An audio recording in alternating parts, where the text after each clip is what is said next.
যে ছবি দেখাবো, হাতে গেরুয়া পতাকা, মুখে জয় শ্রীরাম স্লোগান বলে তাণ্ডব।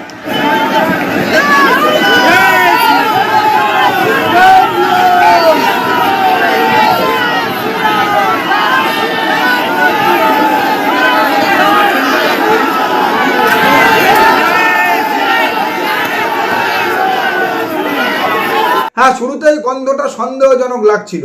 কেবলমাত্র আয়োজক সংস্থার অব্যবস্থা, অপদার্থতা ও গাফিলতি, নাকি এই ঘটনার পিছনে অন্য কোনো ষড়যন্ত্র রয়েছে? কারণ এই যুব ভারতী ক্রীড়াঙ্গন ফুটবলের রাজপুত্র মারাদোনার সম্বর্ধনা বা অভিবাদনে বিন্দুমাত্র কণ্ঠভার্চিত সুযোগ দেয়নি। আজ সেই ফুটবলের, ভারতীয় ফুটবলের নন্দনের মুখ পুড়ল মেসি সম্বর্ধনাতে। আয়োজক সংস্থার অপদার্থতা তো আছে, যে অপদার্থতার কারণে দর্শকদের মধ্যে এই ক্ষোভ জমেছিল, কিন্তু সেই ক্ষোভের আগুনে ঘৃতাহতিটা কারা দিল, ঘৃতাহতিটা কারা করলো? জয় শ্রীরাম স্লোগান দিয়ে হাতে গেরুয়া পতাকা নিয়ে তাণ্ডবের শুরুটা কারা করলো? পুলিশের প্রাথমিক তদন্তের রিপোর্টে জানা যাচ্ছে একটা টিম নাকি প্রথম থেকেই দুটো তিনটে ভাগে ভাগ হয়ে ঘোট পাকাচ্ছিল, আর মেসি মাঠ ছাড়ার সঙ্গে সঙ্গে তারাই নাকি স্টেডিয়াম থেকে চেয়ার তুলে মাঠে ছড়ে এবং জয় শ্রীরাম স্লোগান দিয়ে হাতে গেরুয়া পতাকা নিয়ে মাঠে নেমে পড়ে। এবং যথারীতি তারপরে তা দেখে দর্শকরাও তাদের ক্ষোভের বহিঃপ্রকাশ দেখাতে শুরু করে, মাঠে নেমে পড়ে। বাকি ঘটনা আপনাদের জানা। সহ্য হচ্ছিল না, একে সামনে নির্বাচন, তারপরে মেসির মতো ওয়ার্ল্ড তারকা, সঙ্গে কিং খান, পুরো ক্রেডিটে যাবে মমতার ঝুলিতে। কারণ আয়োজক সংস্থা ভারতীয় জনতা পার্টির কোনো গণ্ডমূর্খকে নিমন্ত্রণ করেনি, নিমন্ত্রণ করেছে সুজিত বসু, অরূপ বিশ্বাস আর মমতাকে। তাই পণ্ড করো, ভাঙো, জ্বালাও। ধন্যবাদ বিধাননগর ও কলকাতা পুলিশকে, দ্রুত ঘটনা নিজেদের কন্ট্রোলে নিয়ে এসেছে। কোনো প্রাণহানির সংশয় বা প্রাণহানির ঘটনা ঘটতে দেয়নি, যেটা ওরা চাইছিল, যা দিয়ে এতক্ষণ ওরা রাস্তায় বসে রাজনীতি করার ছক কষেছিল। এবং আমি আজকে বলছি যে মমতা ব্যানার্জি আমাদের মহাকুম্ভকে নিয়ে ব্যঙ্গ করেছিলেন, বিধানসভায় দাঁড়িয়ে বলেছিলেন মহাকুম্ভ নয় মৃত্যুকুম্ভ। আজকে মমতা ব্যানার্জিকে বলবো, হায়দ্রাবাদে বিকেলে অনুষ্ঠান হয়েছে, তিনি একটু দেখে আসুন। এসিকে দিয়ে খেলা হবে বলাতে গেছিল, উল্টো খেলা হয়ে গেছে। ডিআর শুভেন্দুবাবু এন্ড ভারতীয় জনতা পার্টি, ভেবে দেখেছেন কি কাকে জব্দ করতে গিয়ে কার মুখ পোড়ালেন?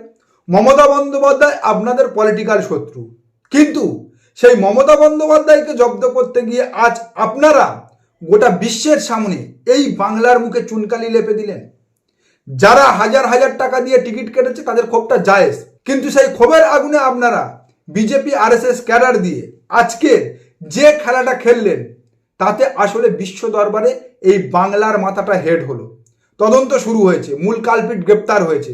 অপেক্ষা করুন এবং প্রস্তুত থাকুন, খুব শীঘ্রই কাল সাপদের গর্ত থেকে পুলিশ খুঁজে বার করবে। ইতিমধ্যেই যে খবর পাওয়া যাচ্ছে, শতদ্রু দত্ত গ্রেপ্তার করা হয়েছে তাকে। আরো বিস্তারিত জানবো, পার্থ রয়েছেন আমাদের প্রতিনিধি। পার্থ, দেখো, শতদ্রু দত্তকে গ্রেপ্তার করা হয়েছে। পুলিশের তরফ থেকে কিন্তু এই বিষয়টা জানিয়েছেন এডিজি ল অ্যান্ড অর্ডার, এবং তিনি জানিয়েছেন যে বিষয়টা শতদ্রু দত্ত লিওনেল মেসি যখন এই যে ময়দান রয়েছে যুব ভারতী ক্রীড়াঙ্গন, সেটা ছেড়ে লিওনেল মেসিকে নিয়ে এয়ারপোর্টে যায়, সেই এয়ারপোর্ট থেকেই কিন্তু শতদ্রু দত্তকে গ্রেপ্তার করেছে পুলিশ। সুমোটো কগনিজেন্সে মালটাকে এয়ারপোর্ট থেকে পুলিশ গ্রেপ্তার করেছে। আর যারা হাজার হাজার টাকা দিয়ে টিকিট কেটে আজ তাদের ভগবানকে না দেখে ফিরে এলেন, তাদের উদ্দেশ্যে বলবো, এই শতদ্রু ঘোষ ও তার কোম্পানির বিরুদ্ধে আপনারা পৃথক পৃথকভাবে, আলাদা আলাদাভাবে খান 50 মামলা ঠুকে দিন। এবং স্টেডিয়াম কর্তৃপক্ষকে বলবো, এই শতদ্রু দত্তের সংস্থার বিরুদ্ধে অপারদর্শিকতা, মিসম্যানেজমেন্ট এবং গাফিলতির মতো বিভিন্ন ধারা অ্যাড করে এর বিরুদ্ধে মামলা করে স্টেডিয়ামের যে ক্ষয়ক্ষতি হয়েছে তা পূরণ করুন, তা উসুল করুন। কারণ এই স্টেডিয়ামটা সম্পূর্ণ পাবলিকের, পশ্চিমবাংলার জনগণের ট্যাক্স পেয়ারের টাকায় তৈরি। এরা এসেছিল ব্যবসা করতে, আর এদের অপারদর্শিকতা এবং অপদার্থতার কারণে আজ স্টেডিয়াম ক্ষয়ক্ষতি হয়েছে। সুতরাং তা ভরপাই করার দায়ভারও ওদের ওপরেই বর্তায়। তাই আপনাদের কাছে অনুরোধ, জনগণের পক্ষ থেকে, পাবলিকের পক্ষ থেকে দ্বিতীয়বার যেন পাবলিক ট্যাক্স পেয়ারের টাকায় এই স্টেডিয়াম মেরামতি না হয়। যদিও অলরেডি খোদ মুখ্যমন্ত্রী সে আশ্বাস দিয়েছে এবং মেসির কাছে ক্ষমা চেয়ে তিনি টুইট করেছে। কিন্তু দুঃখের বিষয়, এই পশ্চিমবাংলার আরও এক গণ্ডমূর্খ নেতা কিছু না জেনে, কিছু না বুঝে, অরূপ বিশ্বাস, সুজিত বসুর সংস্থার গাফিলতির কারণে নাকি আজ মেসির এই অনুষ্ঠানে দর্শকদের ভোগান্তি হয়েছে, দুরবস্থা হয়েছে, বিশৃঙ্খলা তৈরি হয়েছে। হ্যাঁ, পোস্ট করছে আমাদের মাননীয় ডিআর শুভেন্দু অধিকারী মহাশয় তার ফেসবুক হ্যান্ডেলে। অরূপ বিশ্বাস, সুজিত বসুর গ্রেপ্তারি চাই। কোন কোন অরূপ আর সুজিতের লোকেরা মেসির নাম করে কোটি কোটি টাকা লুট করলো, ওটা ভারতবর্ষ এবং পৃথিবী দেখলো। বলুন কি বলবো এই সব জানতা গামচাওয়ালাকে। ওনার খবরই লাল, জানা ওনাকে খবর পৌঁছে দেয়, তারা হয়তো ওনাকে জানায়নি বা বলতে ভুলে গিয়েছে। এটা শতদ্রু ঘোষের সংস্থা অ্যারেঞ্জ করেছিল এই মেসির, লিওনেল মেসির এই অনুষ্ঠানটা। যুব ভারতী ক্রীড়াঙ্গন ভাড়া নিয়ে অ্যারেঞ্জ করেছিল এই শতদ্রু ঘোষের সংস্থা, যেখানে অরূপ বিশ্বাস, সুজিত বসু ও মমতা বন্দ্যোপাধ্যায়কে তারা গেস্ট হিসাবে আমন্ত্রণ করেছিল। আমন্ত্রণ করেনি আপনাদের মতো গণ্ডমূর্খু সবজান্তা গামচাওয়ালাদের, কেবলমাত্র এই অল্প শিক্ষা ভয়ঙ্করীর কারণে।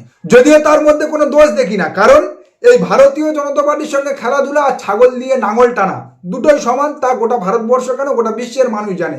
না হলে এই অমিত শাহর ছেলে জয় শাহ, যে কোনোদিন ব্যাট ধরেনি, পাড়ার গলি ক্রিকেটও খেলেনি, সে ভারতীয় ক্রিকেটের প্রেসিডেন্ট হয়ে বসে পড়ে।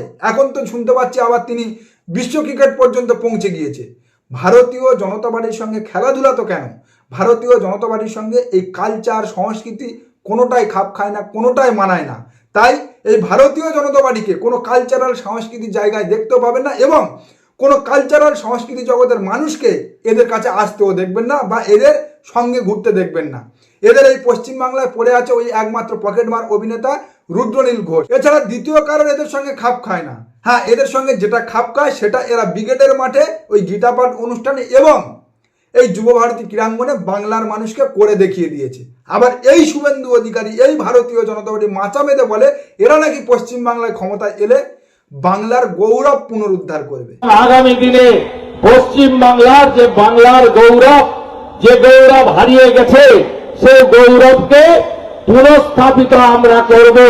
যদি নীতিশ কুমারজি পারেন, যোগী আদিত্যনাথজি পারেন, যদি ভারতবর্ষের নতুন করে পুনরুত্থান নরেন্দ্র মোদীজির নেতৃত্বে হতে পারে, আমরাও আগামী দিনে বাংলাতে বাংলার হারিয়ে যাওয়া গৌরব ফিরিয়ে এনে বাংলাকে, দেশকে নেতৃত্ব দেওয়ার জায়গায় নিয়ে যাব।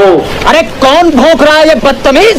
শুভেন্দুবাবু একেবারে ঠিক কথাই বলেছেন। আপনারা এই পশ্চিমবাংলায় ক্ষমতায় এলে এই পশ্চিমবাংলার মাটিতে নীতিশ কুমার এবং যোগী আদিত্যনাথের কালচার প্রতিষ্ঠা করবেন, অর্থাৎ নীতিশ কুমারের কাট্টা আর আদিত্যনাথের বুলডোজার কাট্টা কালচার আপনারা এই পশ্চিমবাংলায় যে প্রতিষ্ঠা করবেন। এখন থেকে তো আপনারা তার স্যাম্পেল দেখাচ্ছেন, গড়ের মাঠে দেখলো, অর্থাৎ ব্রিগেড প্যারেড গ্রাউন্ডে বাংলার জনগণ দেখলো।